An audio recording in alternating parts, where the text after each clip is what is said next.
Banjir di Bogor, Jawa Barat merendam ratusan rumah hingga membuat sejumlah kendaraan terseret derasnya arus.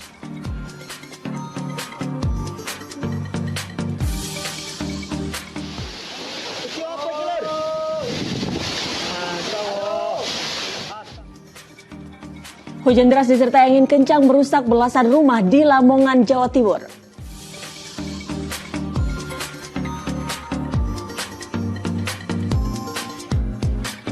Evakuasi pria obesitas berbobot 200 kg dari lantai 2 rumah sebuah indekos di Pademangan, Jakarta Utara berlangsung dramatis.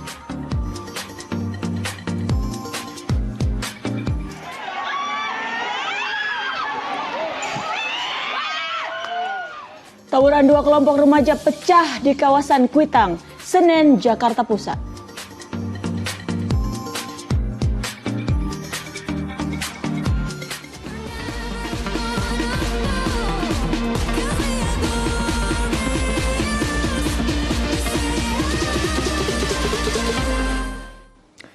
Halo, selamat pagi. Senang sekali saya Asra Syariotri Farzak kembali menjumpa Anda di hari Senin 27 November 2023. Seperti biasa, It's Monday harus semangat seperti tim song Piala Dunia U17 tadi. Betul, semangat sekali karena dalam 1,5 jam ke depan kami akan hadir dengan rangkaian informasi dan peristiwa terbaru yang dihimpun tim redaksi kami hingga dini hari tadi.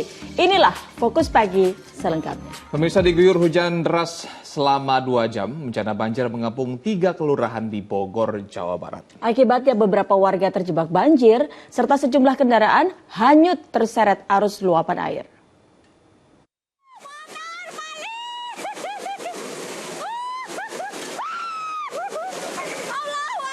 Inilah rekaman video amatir warga saat satu unit sepeda motor terseret arus luapan banjir lintasan di kawasan Malabar, Kota Bogor, Jawa Barat pada Minggu petang.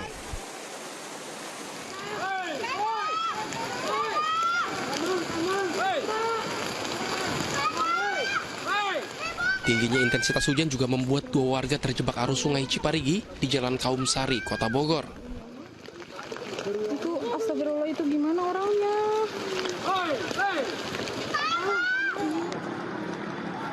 Bahkan petugas BPBD juga harus mengevakuasi sebuah mobil dan pengendara yang terendam akibat salah memilih jalan. Itu terdapat satu mobil yang terseret arus dan pengemudi terjebak di dalam, alhamdulillah sudah diselamatkan. Banyak motor juga yang terseret arus. Ya, ada 3 motor terseret arus Kali Cibulu, sampai saat ini belum ditemukan karena kondisi air masih cukup tinggi.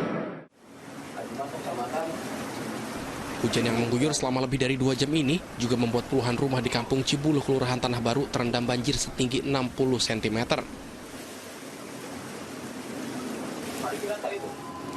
Dalam 1 bulan, banjir di wilayah ini telah terjadi sebanyak 7 kali. Langganan bulan ini 7 kali masuk. Udah 7 kali. Ini yang ke-7 ini yang paling gede nih. Oh, ini paling gede ya? Paling gede. Dibandingin ke yang kemarin-kemarin itu nih yang paling gede. Ini sempat naik ke ini nggak? Naik ke rumah nggak? Ini semua masuk. Pokoknya blok-blok Cibulu ini yang paling pinggir sini udah kena semua. Hingga Minggu malam warga masih terlihat membersihkan sisa-sisa air banjir yang masuk ke area rumah mereka. Sementara dari data petugas, banjir lintasan ini melanda di 3 titik, yakni Kelurahan Bebakan, Bantarjati, dan Cibulu. Iwan Kurniawan melaporkan dari Kota Bogor, Jawa Barat. Hujan deras disertai angin kencang merusak belasan rumah di Lamongan, Jawa Timur. Akibat peristiwa ini, kerugian ditaksir mencapai puluhan juta rupiah.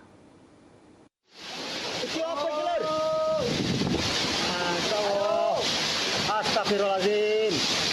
La ilaha illallah. Warga desa Baturono, Lamongan, ketakutan saat hujan deras disertai angin kencang menerjang Minggu sore.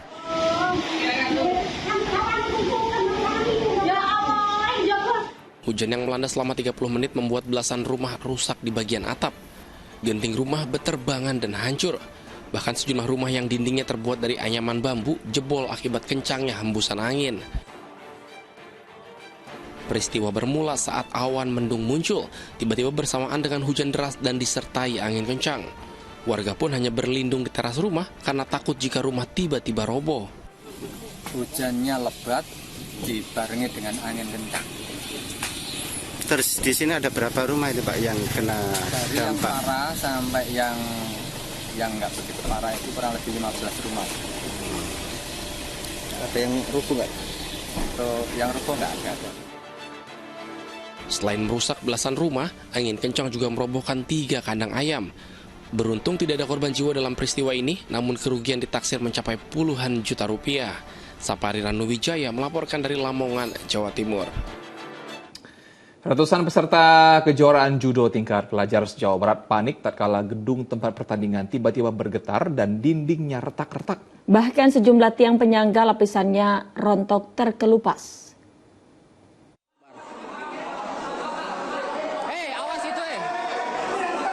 Kepanikan melanda peserta kejuaraan judo tingkat pelajar se-Jawa Barat di sebuah resor di Kota Bogor, Jawa Barat Minggu pagi. Bangunan berlantai 2 itu tiba-tiba bergetar, lalu dinding dipenuhi retakan dan sejumlah tiang penyangga bangunan rontok terkelupas. Akibatnya ratusan peserta kejuaraan yang berada di dalam bangunan langsung berhamburan keluar. Untuk menghindari jatuhnya korban akibat kondisi bangunan, pihak penyelenggara memindahkan arena pertandingan ke tempat lain. Saat tadi sudah kita kumpul, kemudian juga kita sudah mulai pemanasan anak SMP dan SD. Kelihatan ada sesuatu yang ya menurut kami cukup berbahaya begitu ya.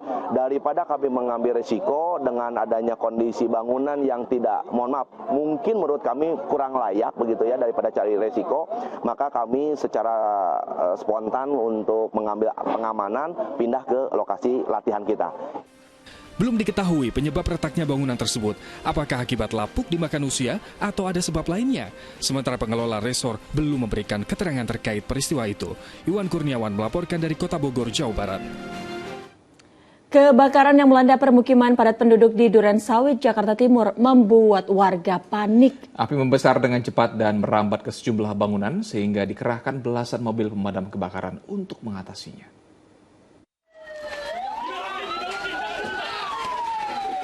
Kepanikan melanda warga ketika si jago merah mengamuk di permukiman padat di Jalan Pertanian Selatan Durensawit, Jakarta Timur Minggu siang.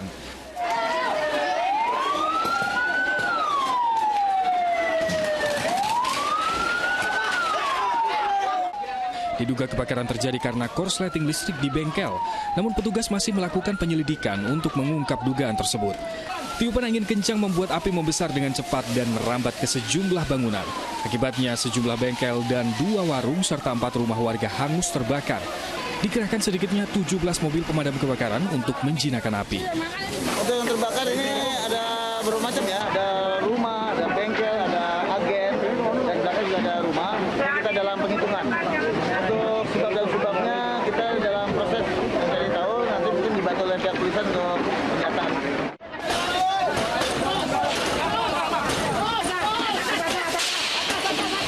Tak ada korban jiwa dalam peristiwa itu, sementara kerugian belum dapat diungkapkan oleh para korban. Triwibowo melaporkan dari Jakarta. Diduga akibat korsleting listrik 3 bangunan ruko di Surabaya, Jawa Timur hangus terbakar. Sementara di Kabupaten Maros, Sulawesi Selatan, kobaran api juga menghanguskan gedung sekolah dan kelompok bermain.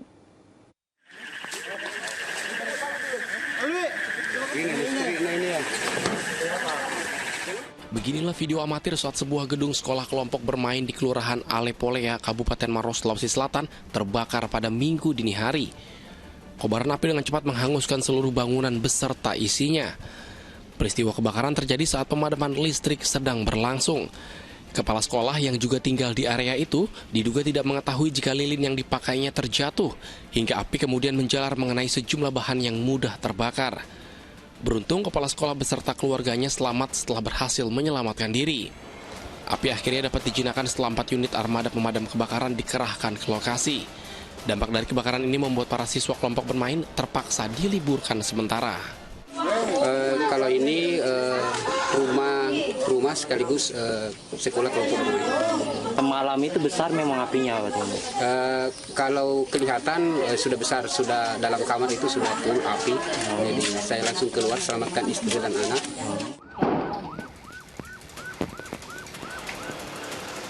Kebakaran juga menghanguskan 3 bangunan ruko di Jalan Pisces, Surabaya, Jawa Timur pada Minggu dini hari.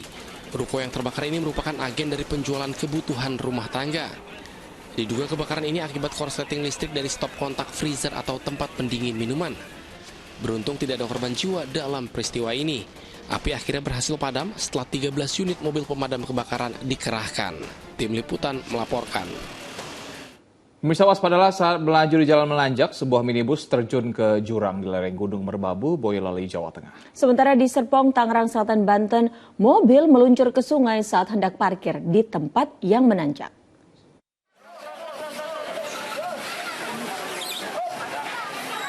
Sejumlah warga berusaha memindahkan mobil di tengah sungai sedalam 2 meter di Jalan Wana Kencana, Kelurahan Ciater, Serpong, Tangerang Selatan, Banten. Air sungai yang dangkal tak membuat mesin mobil mati, namun sejumlah bagian bodi minibus itu rusak setelah terjatuh. Peristiwa pada Minggu siang terjadi saat mobil berisi 4 orang hendak parkir ke tempat yang menanjak di sekitar rumah makan. Namun mobil bertransmisi manual itu tiba-tiba tak bisa dikendalikan hingga meluncur ke sungai. Mau makan ke rumah makan, cuman mau nanjat itu, di tanjatan jembatan itu, nggak kuat, akhirnya mundur. Nah, yang Bapak tahu itu mobil ada berapa orang, Pak? 4. Jadi pas terjun 4 ada di dalam? Iya, 4 di dalam. Mobil tersebut lantas dievakuasi menggunakan mobil derek. Tak ada korban jiwa, namun sopir mengalami luka ringan. Sementara itu, sebuah mobil minibus ringsek setelah terjun ke jurang sedalam 50 meter di lereng Gunung Merbabu, Desa Genting, Boyolali, Jawa Tengah. Di medan yang sulit, sejumlah petugas dan warga berupaya mengevakuasi korban menggunakan tandu.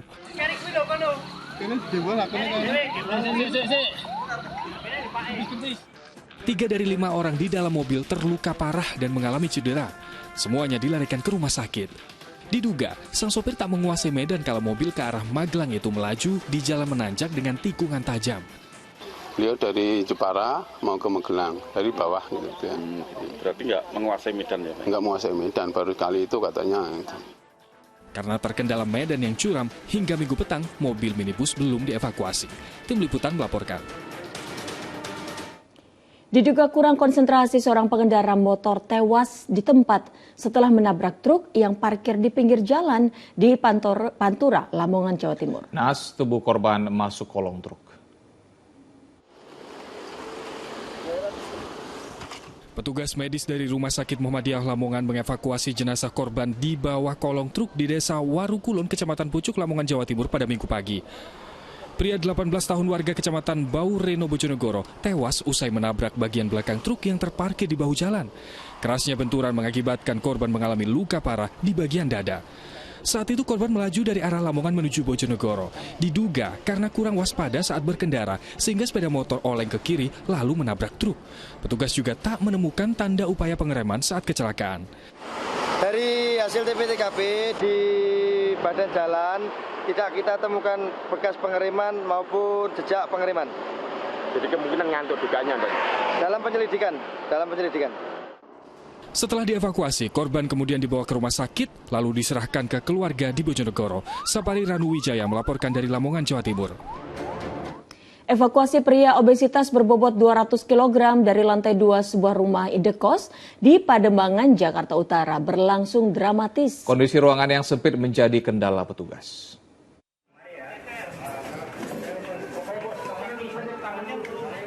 Petugas dari Suku Dinas Penanggulangan Kebakaran dan Penyelamatan atau Gulkarmat Sektor Ancol Minggu siang mengevakuasi seorang pria obesitas berbobot 200 kg. Pria itu berada di lantai 2 rumah indekos di Jalan Pademangan 1, Jakarta Utara.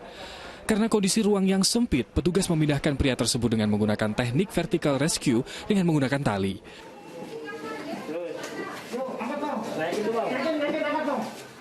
Keluarga meminta petugas untuk mengevakuasi pria berusia 43 tahun itu ke rumah sakit guna mendapat penanganan medis dari penyakit yang diidapnya. Evakuasi ini ada permintaan dari warga pasien obesitas yang berat badannya kurang lebih sekitar 200 kilo. Korban minta dievakuasi, keluarga korban minta dievakuasi dan kita dari lantai 2 menggunakan tandu dan teknik lainnya menggunakan tali menali. Setelah berhasil dievakuasi, pria itu dibawa ke rumah sakit di kawasan Sunter, Jakarta Utara untuk mendapatkan penanganan medis. Muhammad Nur melaporkan dari Jakarta. 7 siswi terseret ombak saat bermain air di Pantai Bocor, Kecamatan Bulus, Pesantren Kebumen, Jawa Tengah. 5 siswi berhasil selamat, 1 siswi hilang, sementara 1 siswi lainnya ditemukan dalam kondisi meninggal dunia.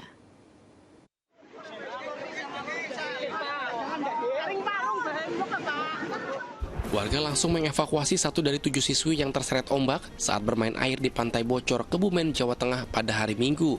Saat tiba di tepian pantai, warga berupaya memberikan pertolongan pertama pada korban. Sayang, siswi MTS warga Kecamatan Klirong itu telah meninggal dunia. Jasad korban langsung dilarikan ke rumah sakit.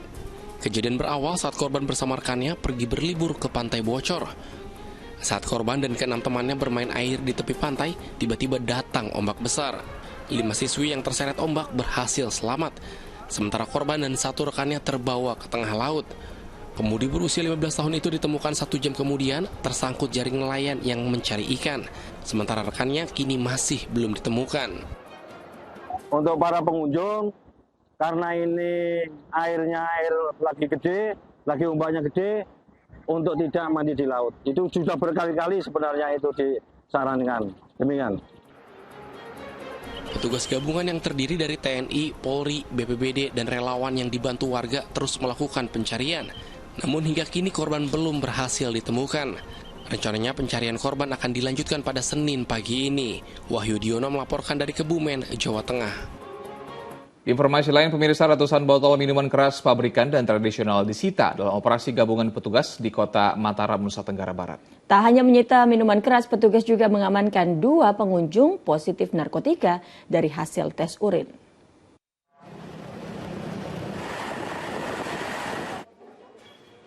Guna menciptakan kondisi nyaman dan aman menjelang pemilu, tim gabungan TNI, Polri, dan pemerintah daerah menggelar operasi penyakit masyarakat di sejumlah wilayah di kota Mataram. Operasi menyasar losmen, hotel, hingga tempat hiburan malam yang diduga biasa menjadi lokasi jual beli minuman keras dan peredaran narkotika. Dalam razia ini petugas memeriksa minuman keras yang dijual, sementara pengunjung diwajibkan menjalani tes urin. Hasilnya ratusan botol miras tradisional dan pabrikan disita, sementara 2 pengunjung yang positif mengonsumsi narkoba harus ditahan. Ada beberapa botol minuman beralkohol, baik golongan A maupun B, ya kita dapatin dan langsung kita tes ya beberapa daripada pegawai yang perempuan dan didapatin ada 2 orang yang positif hasil daripada pemeriksaan tes kisah. Operasi penyakit masyarakat rencananya akan terus digelar secara bertahap hingga ke kawasan wisata untuk mengurangi ruang gerak peredaran narkotika dan tindak kriminalitas. Riyadi Sulhi melaporkan dari Mataram, Nusa Tenggara Barat. Pemasangan papan bicara di atas lahan bersengketa seluas kurang lebih 14 hektar di Goa, Sulawesi Selatan diwarnai kericuhan. Puluhan warga yang menolak pemasangan merusak papan bicara hingga terlibat keributan dan nyaris saling pukul sesama warga yang mengaku sebagai ahli waris.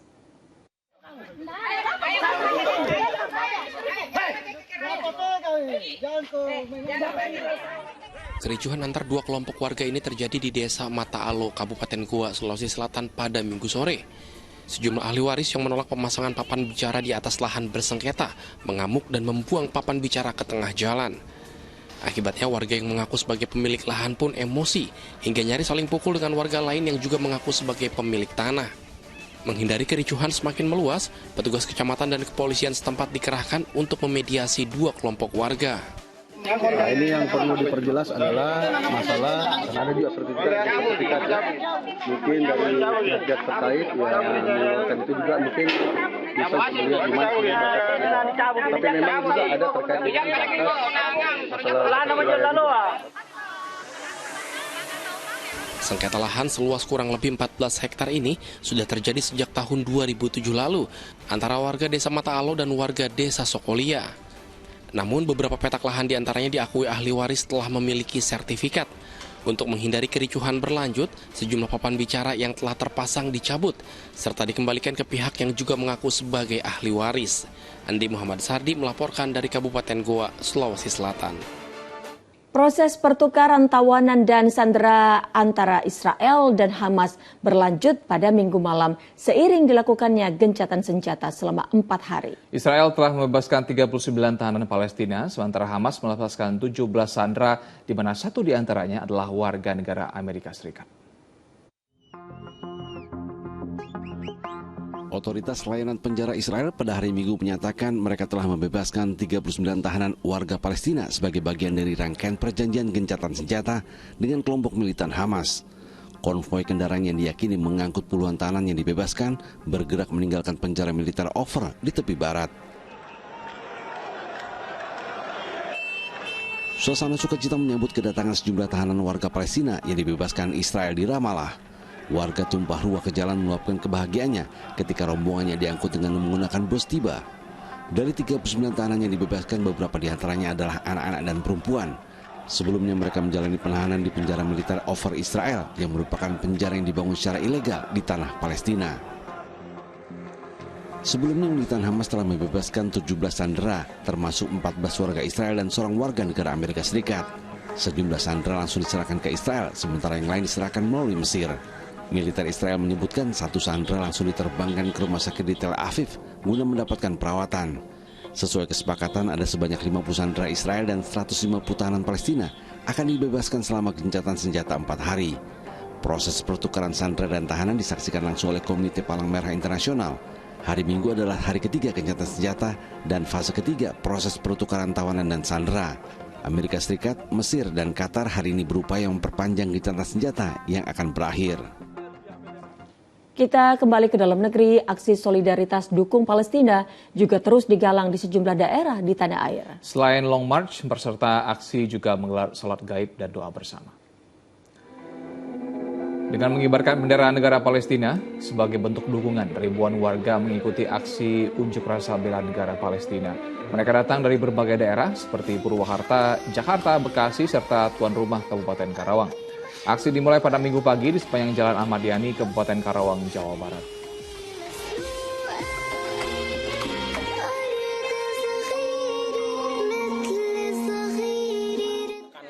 Terhadap pemerintah untuk mendorong terus gencatan senjata, bahkan hingga dipermanenkan. Tidak ada lagi saudara-saudara kita yang terkena serangan-serangan, baik itu untuk anak-anak, perempuan, gitu kan. Nah, ini sebagai bentuk kepedulian kita, dan insya Allah ke depan kita akan mengumpulkan donasi-donasi yang disalurkan melalui Basnas Kabupaten. Ribuan warga di Kota Mataram, Nusa Tenggara Barat menggelar salat gaib dan doa bersama untuk ribuan korban sipil warga Palestina yang meninggal selama agresi Israel di Gaza.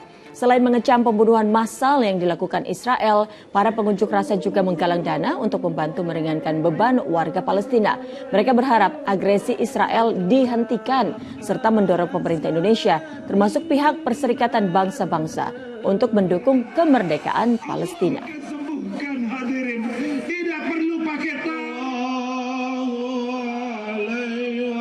Tawuran dua kelompok remaja pecah di kawasan Kuitang, Senen, Jakarta Pusat. Fokus Pagi segera kembali bersama Utri Farzah sesaat lagi.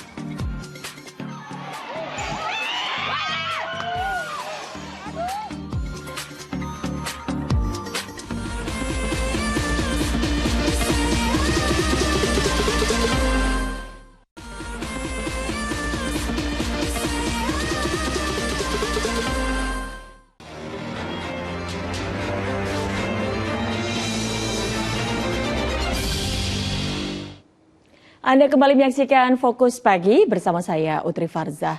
Pemirsa, tawuran antar dua kelompok remaja pecah di kawasan Kuitang, Senen, Jakarta Pusat. Aksi saling serang dengan menggunakan senjata tajam membuat warga panik dan ketakutan.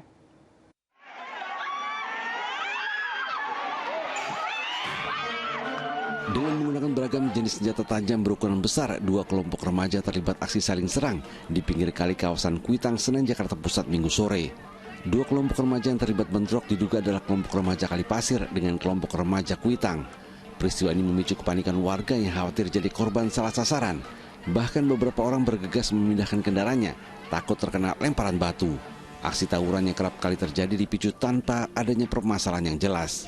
Tahu nggak bang pemicunya apa bang? Nggak tahu juga, nggak tahu, saya nggak pernah tahu, cuman ya di sini emang sering gitu. Bocah-bocah tanggung atau gimana bang? Bocah tanggung ada juga, ada yang bawa juga. Pada bawa sajam bang? Tuh bukan sajam lagi, ada yang 1 meter, ada bawa cerulit, kayak gitulah. Penduduk berharap polisi dapat melakukan penjagaan di sekitar lokasi agar aksi tawuran tak lagi terulang.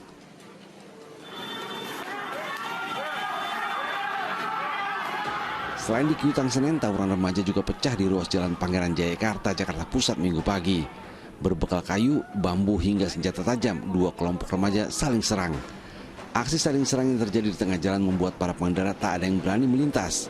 Bahkan beberapa pengguna kendaraan memilih memutar arah daripada sia-sia jadi korban. Saya berangkat dari jam 6 lah. Jam 6, pas sampai posisi perapatan. Oh macet ada apa? Saya bilang. Ada yang ngomong belum tawuran. Ya, kan namanya saya arah mau kan naik motor. Jadi saya pulang lagi. Masyarakat yang resah dengan ulah tak terpuji para remaja berharap polisi dapat meningkatkan patroli ke wilayahnya, terutama pada jam rawan. Don Vito Samarta melaporkan dari Jakarta. Aparat Jatan Ras Polrestabes Makassar menangkap 4 orang yang melukai kepala seorang pemuda dengan anak panah di Kota Makassar, Sulawesi Selatan.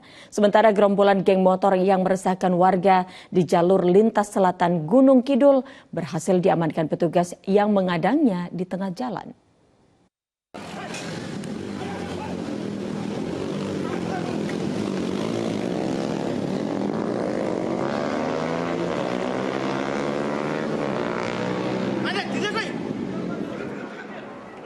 Kawanan geng motor ini kocar-kacir ketika aparat Polsek Palian beserta Polsek Satosari Gunung Kidul menghadang mereka yang bergerak dari arah Bantul menuju kawasan pantai. Tak sedikit anggota geng motor yang dinilai telah meresahkan masyarakat ini berusaha melarikan diri dari sergapan petugas. Sebelumnya polisi mendapat laporan warga adanya rombongan geng motor menuju ke Jalan Saptosari Kota Wonosari. Meski sempat kewalahan, petugas berhasil mengamankan sedikitnya 13 orang kawanan geng motor. Di hadapan petugas mereka berdalih tidak saling mengenal, namun usai diperiksa mereka adalah kelompok geng motor yang sama dan hal ini berdasarkan kaos yang mereka kenakan. Dari penggeledahan disita 1 botol minuman keras. 13 orang terdiri dari 11 laki-laki, 2 perempuan, dan kita mendapatkan 1 botol kecil minuman keras dan rokok yang ternyata bahwa rombongan sepeda motor tersebut itu merupakan pelajar di wilayah Bantul. Danang menambahkan selanjutnya 13 pelajar ini akan dilakukan pembinaan dan memanggil orang tua mereka agar membuat surat pernyataan.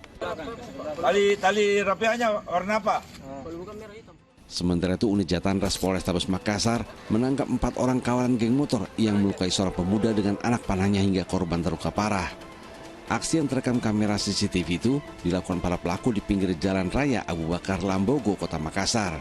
Karena dipicu balas dendam, namun salah sasaran. Usai mendapat perawatan di rumah sakit, korban diperbolehkan pulang. Gandum Jatmika dan Andi Muhammad Sardi melaporkan. Sebuah swalayan di Bekasi, Jawa Barat disatroni sejumlah pemuda bersenjata tajam. Akibatnya seorang karyawan mengalami luka bacokan karena menolak memberi kunci brankas. Sejumlah petugas kepolisian melakukan olah TKP di sebuah mini swalayan di Jalan Dewi Sartika, Kelurahan Margahayu, Kecamatan Bekasi Timur, Kota Bekasi, Jawa Barat. Mini swalayan yang buka 24 jam itu disatroni perampok pada Minggu dini hari. Para pelaku mengancam 2 karyawan dengan senjata tajam. Salah satu korban menolak saat dipaksa memberi kunci brankas hingga akhirnya ia dianiaya dengan celurit. Karyawan tersebut mengalami luka bacok parah dan dilarikan ke rumah sakit. Diduga komplotan perampok berjumlah 6 orang itu merupakan kawanan pelajar. Pelakunya kurang lebih hampir 6 orang. Pakai motor? Pakai motor warna hitam, kurang lebih sekitaran SMP kelas 3 sampai 1 SMA masih bocah. Oh masih bocah-bocah tahun remaja ya Bang? Para pelaku berhasil kabur saat diteriaki oleh korban. Kasus perampokan masih dalam penyelidikan Polres Metro Bekasi dan Polda Metro Jaya. Awang Dermawan melaporkan dari Bekasi, Jawa Barat. Diduga mencuri motor milik petani, 2 orang pria di Kabupaten Bandung Barat, Jawa Barat babak belur dihajar massa. Keduanya sempat kabur dan bersembunyi di hutan untuk menghindari kejaran warga. Anggota TNI dan polisi mengamankan 2 orang terduga pencuri motor yang babak belur di amuk massa di Kampung Bongasi, Kecamatan Cililin, Kabupaten Bandung Barat, Jawa Barat, Minggu siang. Peristiwa bermula saat kedua pria itu terpergok warga mencuri sepeda motor milik seorang petani. Lantaran aksinya diketahui, keduanya berusaha kabur. Massa yang geram akhirnya berhasil menangkap 2 pria itu dan mengeroyoknya hingga tak berdaya. Ya lari ke sini, kesini kan berubah, tempat di hutan, tempat dekat orang masyarakat, gak ditangkap. Kedua pelaku lantas diserahkan ke Polsek Cililin untuk diproses hukum lebih lanjut. Betul, itu pelaku pencurian ramor, barang buktinya juga ada, kemudian saksi juga termasuk korban yang kendaraannya memang sudah dibawa oleh pelaku. Dua pelaku yang masih dalam perawatan di rumah sakit sebelumnya masuk dalam daftar pencarian orang atau DPO karena kasus pencurian sepeda motor di wilayah Bandung Raya. Meski begitu, masyarakat diimbau tak main hakim sendiri dan segera menyerahkan ke polisi jika menemukan adanya tindak pidana.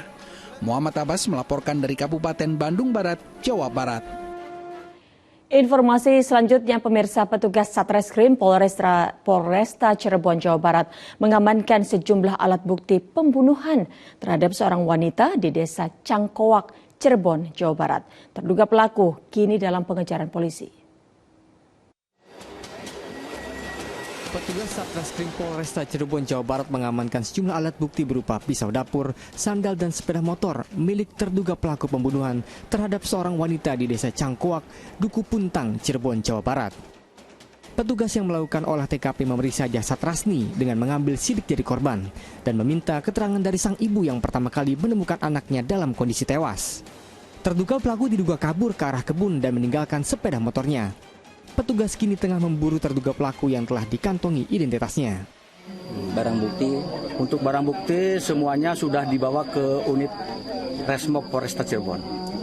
Pelaku dalam pengejaran kemudian? Untuk pelaku sekarang dalam pengejaran dari tim Buser. Kejadian jam berapa, Dan? Kejadian sekitar jam 2, dilaporkan sekitar jam 3 ke Polsek Duku Puntang. Peristiwa dugaan pembunuhan terjadi pada Minggu dini hari. Warga Desa Cangkuak dibuat geger dengan teriakan ibu korban yang mendapati anaknya tewas bersimbah darah di kamarnya dengan luka di sejumlah bagian tubuh. Pas datang kondisinya gimana? Pas datang kondisi ya sudah nggak ada nyawanya. Sudah terkapar. Sudah terkapar. Luka di bagian apa? Luka di dada. Ada di bagian tubuh lah. Di tubuh lah. Luka di bagian tubuh. Itu luka apa, Pak? Tusuk. Tusuk, goresan. Luka tajam. Itu posisi di kamar atau di mana, Pak? Di kamar. Di tempat. Guna kepentingan penyelidikan, jenazah korban dilarikan ke Rumah Sakit Bayangkara Losarang untuk dilakukan otopsi. Maruli Habibi melaporkan dari Cirebon, Jawa Barat. Hilang saat mencari rumput, seorang peternak di Lumajang, Jawa Timur ditemukan dalam kondisi meninggal dunia di tengah hutan. Diduga korban terpeleset hingga kepalanya membentur kayu yang jadi sebab kematiannya.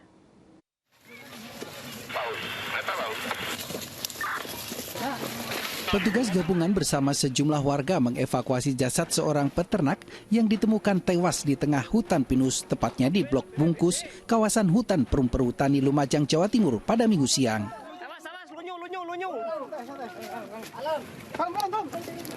Medan yang cukup sulit dan hanya bisa dijangkau pejalan kaki menyulitkan petugas sehingga memakan waktu lebih dari 2 jam untuk mengevakuasi jasad. Awalnya korban dilaporkan hilang setelah pamit mencari rumput di tengah hutan pada Sabtu pagi. Setelah dilakukan pencarian oleh petugas BPBD bersama anggota TNI dan polisi, korban ditemukan di tengah hutan dalam kondisi tak bernyawa. Ditemukan sejumlah luka di bagian kepala yang memunculkan dugaan peternak itu tewas karena kepalanya terbentur ke kayu setelah sebelumnya terpeleset. Dari rekan-rekan BPD beserta masyarakat setempat dengan aparat dari Polri, TNI sudah ditemukan untuk si korban ada di alas bungkus. Pada saat ditemukan kondisi korban? Kondisi korban meninggal. Pihak keluarga menolak diotopsi. Jenazah pun langsung dievakuasi ke rumah duka untuk segera dimakamkan. Nur Salim melaporkan dari Lumajang, Jawa Timur. Berkomplot menjual narkoba, seorang pria bersama 2 anak kandungnya di Mataram, Nusa Tenggara Barat ditangkap. Barang bukti ratusan gram sabu-sabu, alat hisap dan sebuah timbangan disita polisi. Kalau ini cuma klip-klip kosong ini. Aparat kepolisian menggeledah sebuah rumah yang dihuni oleh seorang pria dan 2 anak kandungnya di Kelurahan Sandubaya, Kota Mataram, Nusa Tenggara Barat. Satu keluarga itu diduga penjual narkoba. Benar saja, polisi menemukan 133,67 gram sabu-sabu, sebuah timbangan dan alat isap di dalam kamar. Jangan sampai saya temuin lagi. Penangkapan berawal dari laporan warga sekitar yang kerap menyaksikan ketiganya menjual narkoba di lingkungan tersebut. Polisi lalu menyamar sebagai pembeli untuk bisa membekuk ketiganya. Kepada polisi mereka mengaku sudah 3 bulan menjalankan bisnis haram tersebut. Selain itu polisi juga meringkus 1 terduga pelaku lain yang terlibat dalam peredaran narkoba tersebut. Kita berhasil mengamankan tadi 4 orang terduga pelaku dan barang bukti yang bisa kita amankan dari kegiatan tersebut. Yang pertama, narkotika jenis sabu seberat 133 gram. Atas perbuatannya, bapak dan 2 anak kandungnya itu terancam minimal hukuman 6 tahun penjara. Riyadi Sulhi melaporkan dari Mataram, Nusa Tenggara Barat. Ratusan orang di kaki Gunung Slamet di Kabupaten Purbalingga, Jawa Tengah saling sikut dan saling dorong saat berebut gunungan durian. Fokus Pagi segera kembali dengan informasi selengkapnya bersama Asran Sadi.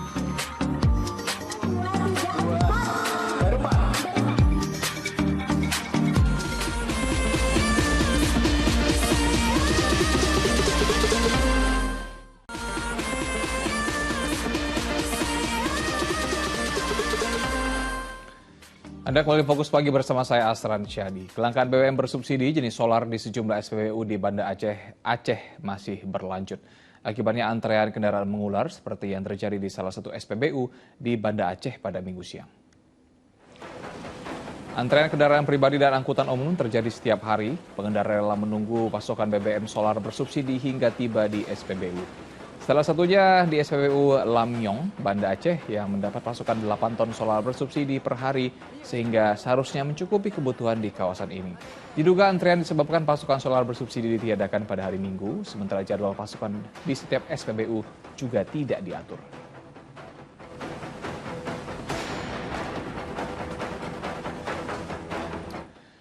Natal masih 1 bulan lagi, namun harga sejumlah kebutuhan pokok di pasar tradisional merangkak naik. Selain bumbu dapur, telur dan gula pasir juga mengalami lonjakan harga. Telur dan gula pasir harganya makin merangkak naik di pasar Kopro Tanjung Duren, Jakarta Barat. Sekilo gula pasir dari Rp16.000 kini menjadi Rp18.000.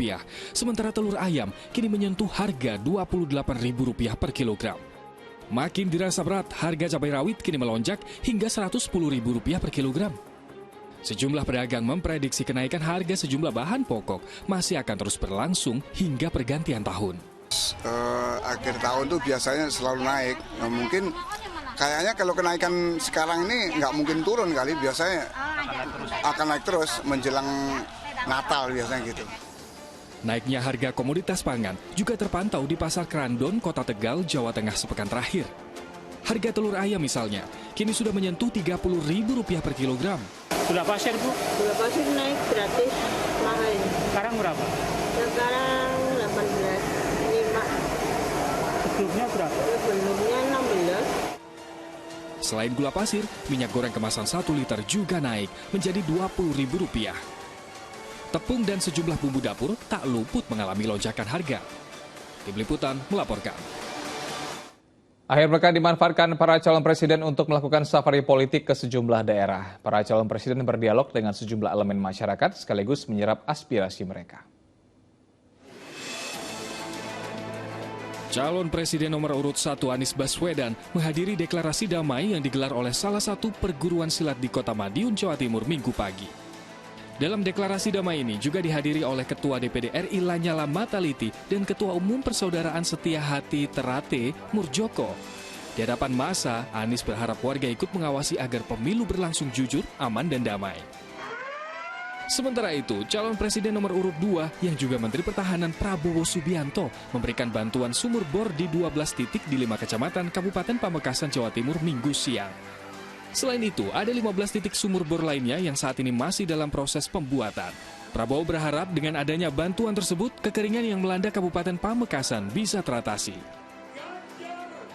Jelang kampanye, calon presiden dan calon wakil presiden nomor urut 3, Ganjar Pranowo dan Mahfud MD, menyapa masyarakat dalam acara Jalan Sehat di kawasan alun-alun Kapuas, Pontianak, Kalimantan Barat, Minggu pagi.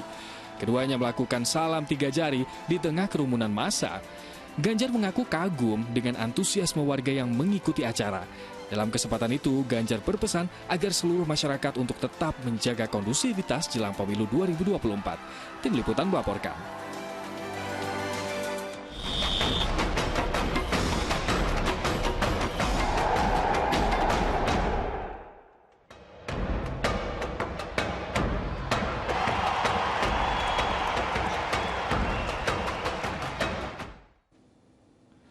Sesi latihan timnas Jerman jelang babak semifinal Piala Dunia U17 lawan Argentina hanya diikuti 4 pemain saja. Sedangkan di kubu seberang, seluruh pemain timnas Argentina telah memulai latihan perdananya di kota Solo. Timnas Argentina memulai latihan perdananya di kota Solo, Jawa Tengah dengan berlatih di lapangan Sriwedari pada Minggu malam. Latihan ini sebagai persiapan tim Tenggo Muda menghadapi Jerman pada babak semifinal Piala Dunia U17 yang akan berlangsung di Stadion Manahan pada Selasa sore. Pada sesi ini, timnas Argentina hanya berlatih ringan untuk tetap menjaga stamina para pemainnya usai melewati hadangan Brasil di babak 8 besar. Sementara di kubu seberang, pelatih timnas Jerman U17 Christian Weck justru memilih untuk mengistirahatkan sebagian besar pemainnya. Latihan perdana di lapangan Kota Barat Solo justru hanya diikuti 4 pemain saja. Sementara sejumlah pemain inti Jerman menjalani pemulihan stamina di tempat penginapan usai menempuh perjalanan dari Jakarta ke Solo. Timnas Jerman sendiri berhak lolos ke semifinal setelah berhasil menang dramatis atas Spanyol. Sementara itu, timnas Mali juga hanya berlatih ringan di lapangan Bunukan, Kabupaten Karanganyar, Jawa Tengah pada Minggu petang. Sesi latihan yang berlangsung selama lebih dari 1 jam ini sebagai persiapan menghadapi raksasa Eropa Prancis di babak semifinal Piala Dunia U17. Bomber andalan Mali, Mamadou Doumbia, yang sempat absen di 3 pertandingan karena terkena kartu merah, diprediksi akan kembali diturunkan untuk menambah ketajaman di barisan serang Mali. Tim Liputan melaporkan. Video Assistant Referee atau VAR adalah teknologi yang baru pertama kali dihadirkan di Indonesia, yakni dalam gelaran Piala Dunia U17. Penerapan VAR dalam sepak bola menjadi salah satu faktor penting untuk membantu wasit mengambil keputusan lebih akurat. Pertama kalinya dalam sejarah sepak bola, Indonesia akhirnya menerapkan teknologi VAR atau Video Assistant Referee yang kini digunakan dalam penyelenggaraan Piala Dunia U17. VAR disediakan di seluruh stadion venue pertandingan Piala Dunia U17 seperti Jakarta International Stadium, Sejalak Harupat Bandung, Stadion Manahan Solo, dan Stadion Gelora Bung Tomo Surabaya. Secara teknis, petugas VAR akan mengamati jalannya pertandingan melalui video dan memberitahu ke wasit utama jika terjadi insiden tertentu untuk dilihat ulang melalui layar yang disiapkan di sisi lapangan. Teknologi VAR dinilai sangat membantu wasit utama untuk mengambil keputusan yang lebih akurat. It's important to trust yourself. We have to use technology, like in life, only when it's necessary. You know, I always say, video assistant referee VAR is like a nice Ferrari, but you must use correct. Keberhasilan dan penerapan teknologi VAR di ajang Piala Dunia U17 tentunya membawa angin segar bagi sepak bola Indonesia. Pasalnya, kompetisi tertinggi sepak bola tanah air yakni BRI Liga 1 juga berencana untuk bisa segera menerapkan VAR. Priscilia Claudia dan Ade Fahtoni melaporkan dari Jakarta.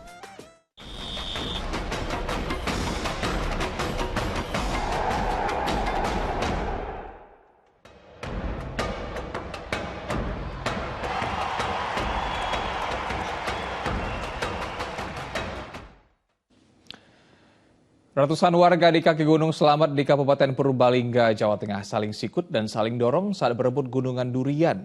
Peristiwa tersebut terjadi saat digelar festival buah durian lokal di Desa Bantar Barang, Kabupaten Purbalingga, hingga membuat panitia kewalahan menertibkan warga. Festival buah durian diawali dengan prosesi kirap durian dengan keliling Desa Bantar Barang, Kabupaten Purbalingga, Jawa Tengah. Ribuan warga satu desa tumpah ruah dengan berjalan kaki sambil memanggul gunungan buah durian. Buah durian yang dibawa dalam festival ini adalah buah durian lokal yang ditanam petani durian di wilayah Kecamatan Rembang, Kabupaten Purbalingga. Sampai di lapangan desa, arak-arak gunungan buah durian langsung diperebutkan warga.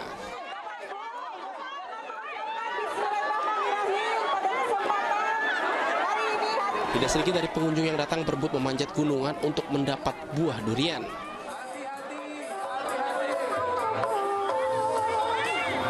5 gunungan buah durian yang disuguhkan panitia di tengah lapangan akhirnya ludes dalam waktu kurang dari setengah jam. Kegiatan ini sangat luar biasa ya, karena ternyata memang di Bantar Barang khususnya di Dusun Sumingkir ini ada sekitar 300 hektar ya, 300 hektar perkebunan yang ditanami durian. Dan alhamdulillah memang cukup banyak ini para petani-petani durian di Bantar Barang, dan hasil durian itu, hasil duriannya pun juga manis tadi saya coba. Selain menyuguhkan gunungan durian gratis, juga digelar lomba durian unggul, serta bazar durian lokal yang diikuti ratusan petani. Festival durian lokal Desa Bantar Barang sengaja digelar sebagai ajang untuk mengenalkan buah lokal yang mutunya tak kalah bersaing dengan durian impor. Mardianto melaporkan dari Purbalingga, Jawa Tengah. Pemirsa, dari bisnis seblak gerobakan di kota Semarang, Muhammad Muadim tak menyangka bisa punya beberapa cabang warung seblak. Meski berlatar belakang guru SD, dirinya mampu mengembangkan bisnisnya. Inilah berani berubah 100 juta dari gurihnya seblak.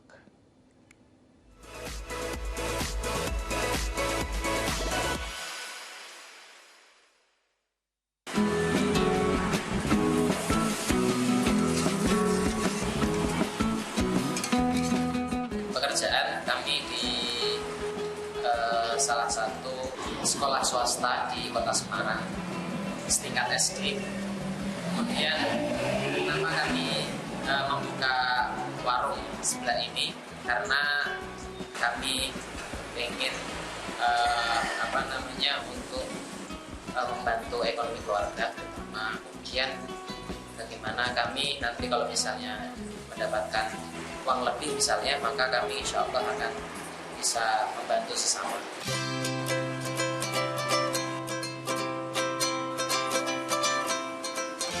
Karena ya kami punya teman, punya usaha sebelah, alhamdulillah, dan beliau ya mau berbagi resep kepada kami, dan alhamdulillah kami bisa buka sebelah juga seperti itu.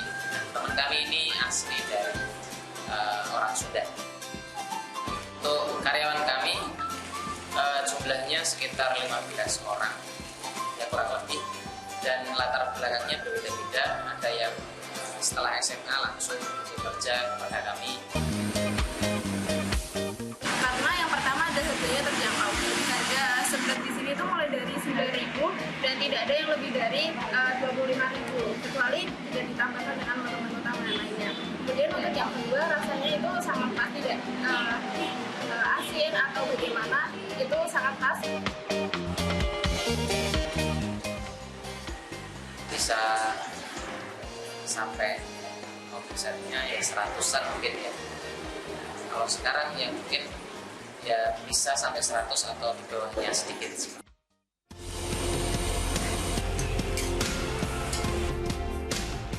Berawal dari hal kecil akhirnya bisa menginspirasi banyak orang. Intinya harus semangat, terus berkarya, pantang menyerah, dan berani berubah.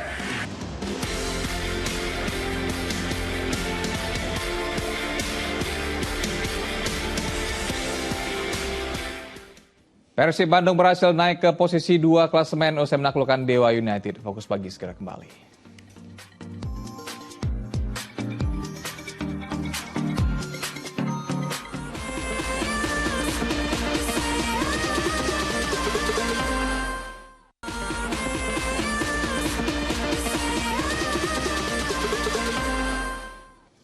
Anda kembali menyaksikan Fokus Pagi bersama saya Utri Farza. Dan saya Asran Syarif. Pemirsa, dari pekan ke-20 BRI Liga 1, PSS Sleman menang tipis melawan Barito Putra. Sementara Persib Bandung berhasil naik ke posisi 2 klasemen usai menaklukkan Dewa United.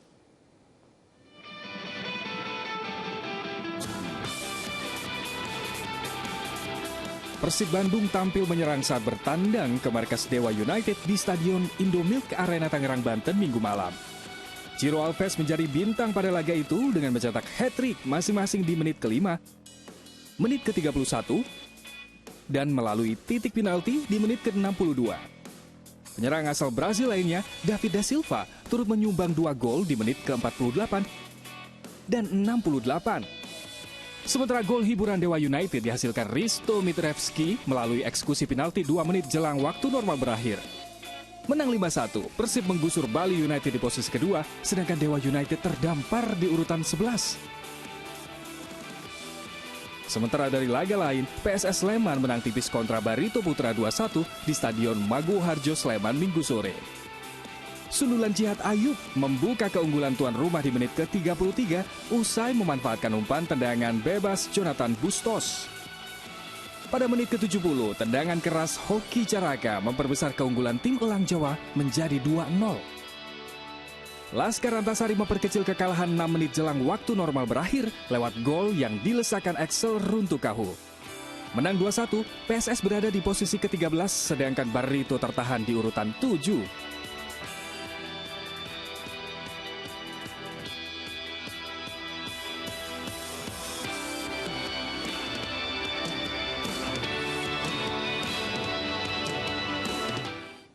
Nah, pada laga lainnya Bayangkara FC bersiap menjamu Persija Jakarta di Stadion Patriot Candrabaga. Ya, pertandingan tersebut jadi laga penting bagi kedua tim untuk memperoleh kemenangan di awal paruh musim.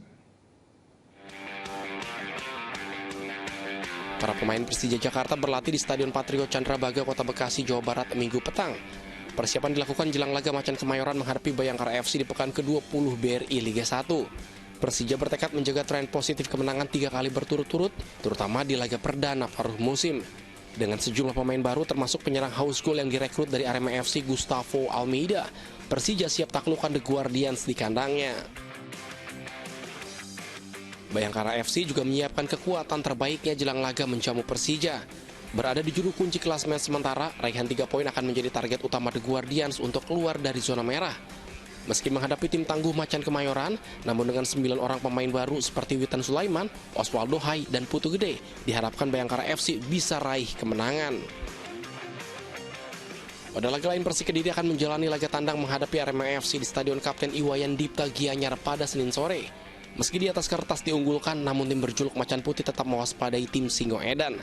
Selama 2 pekan terakhir, tim asuhan pelatih Marcelo Rospide ini berbenah menghadapi putaran kedua BRI Liga 1, terlebih jelang laga derby Jatim hadapi Arema FC. Memiliki persiapan yang panjang selama 2 pekan, Arema FC menargetkan kemenangan melawan Persik untuk mendongkrak posisi menjauhi zona merah. Tim asuhan Fernando Valente ini bertekad meraih 3 poin, meski ditinggal sejumlah pilar utamanya di putaran kedua BRI Liga 1. Laga antara Arema FC kontra Persik Kediri diprediksi berlangsung sengit untuk memperebutkan siapa yang terbaik dalam pertandingan derby Jawa Timur. Tim Liputan melaporkan. Lebih dari 8.000 pelari berpartisipasi dalam Pertamina Ekoran Festival. Dalam acara tersebut, Pertamina juga turut memberikan bantuan kemanusiaan untuk Palestina sebesar 3 miliar rupiah. Pertamina Ekoran kembali digelar. Kali ini diselenggarakan di Istora Senayan, Jakarta Pusat. Lebih dari 8.000 peserta mengikuti event lari yang diprakarsai oleh Pertamina tersebut. Kompetisi ini terdiri dari 4 kategori, yakni half marathon yang dimulai pada pukul 5.30 pagi, kategori 10 km, kategori 5 km, dan kategori 1,5 km. Jajaran petinggi PT Pertamina Persero termasuk Direktur Utama Nike Widiawati membuka langsung ajang lari ini. Pertamina EcoFest bertujuan untuk mengusung gaya hidup sustainable dan peduli lingkungan. Ya, jadi nanti sampah-sampah yang terkumpul dari acara ini kita akan proses ya lebih lanjut oleh UMKM kita. Itu yang pertama. Yang kedua, kita juga di sini melibatkan semua peserta UMKM dan sebagainya ini juga dengan konsep sustainable. Jadi apa yang mereka produksi dan prosesnya itu sendiri ini betul-betul juga mengadop energi efisiensi, penghematan energi, dan juga menggunakan barang-barang, bahan-bahan yang dimiliki oleh Indonesia, daerah kita sendiri, dan juga yang dihasilkan juga ini produk-produk yang lebih baik ya, lebih ramah lingkungan. Para peserta pun nampak senang mengikuti kegiatan lari ini. Meski lelah, mereka tetap berusaha menyelesaikan lari dengan target tertentu, jadi kepuasan tersendiri. Ya seru ya, lumayan menegangkan juga. Walaupun saya dulu mantan atlet tapi kan sudah lama pensiun, cukup perlu effort. Tapi seru, lari banyak orang di jalanan Jakarta, cukup menyenangkan. Momen kayak gini kita tuh bakalan manfaatin banget karena emang senang banget deh, apalagi dari Pertamina, dan ini acara yang besar termasuknya sih sebenarnya. Karena suka lari sih ya. Usai kegiatan lari, artis ternama seperti Wika Salim turut menghibur para peserta dalam Pertamina Ekoran Festival. Para peserta pun dapat berkeliling menikmati sejumlah kegiatan menarik yang dapat diikuti di sejumlah tenan yang tersedia. Dalam kesempatan ini Pertamina turut memberikan bantuan kepada warga Palestina melalui Duta Besar Palestina sebesar 3 miliar rupiah. Hopefully, with your stand, with your support, with your government support, one day Palestine will become free. This is our message. This is our message. We pray for God. We are asking all international community to work with us for ending the occupation and giving our people prosperity and peaceful on our land. Selain memberikan bantuan kemanusiaan untuk Palestina, Pertamina juga akan menyalurkan bantuan 4 juta bibit mangrove untuk program hutan Pertamina. Mehdi Hairi dan Tikno Handoko melaporkan dari Jakarta. Festival Polandia atau Poland Festival kembali digelar di 5 kota di Indonesia, yakni Jakarta, Bandung, Bogor, Denpasar, dan Surabaya. Fokus utama pada Festival Polandia 2023 tersebut adalah kerjasama dalam sektor ekonomi, pendidikan, dan pengetahuan.